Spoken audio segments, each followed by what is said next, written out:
Hello and welcome to Maxim Foods Inside Track. I hope you all had a wonderful Easter. School holidays here in Brisbane, beautiful weather, great time to be outdoors and with family. Let's have a look at the dairy industry.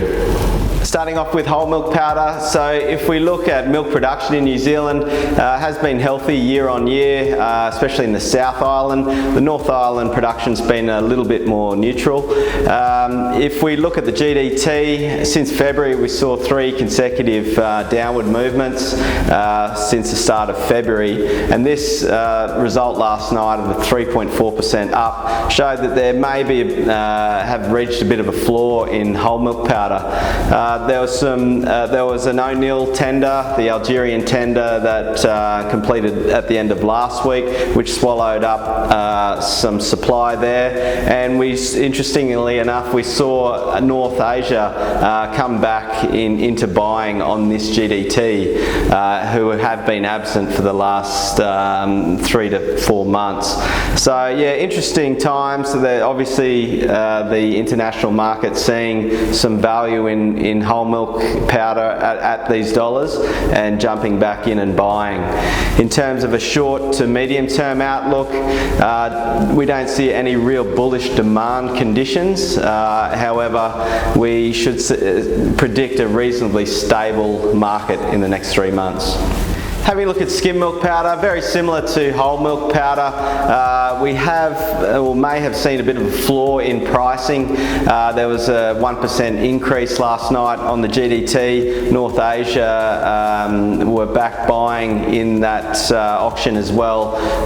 Looking at things globally, pricing has settled a bit in the US, in the EU, reasonably stable as well. So not a lot of bullish activity on skim, but people are seeing value in current dollars, and we do see a bit more buying activity. 3 to 6 month outlook, still reasonably stable.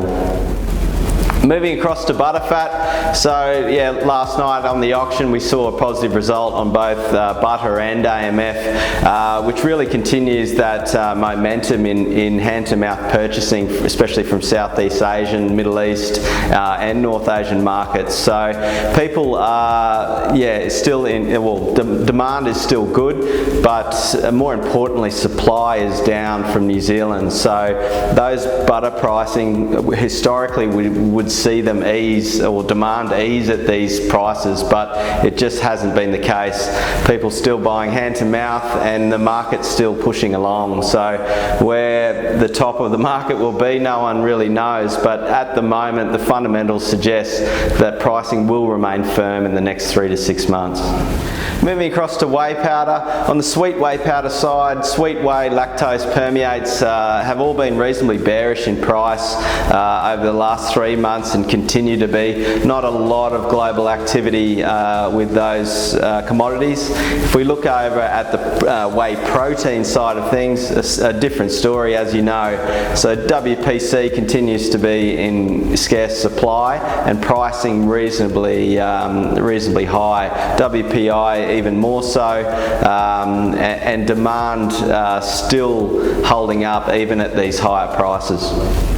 Having a look at cheese, so if we look in the US, some bearish conditions over the last 3 to 4 weeks on cheese pricing there. We do see some inconsistencies in milk production over there, which may put some strength back in the pricing. If we look over in the EU, reasonably stable as well. Some good milk production and demand not as strong, so flat pricing in the EU. Look over closer to home, Australia and New Zealand.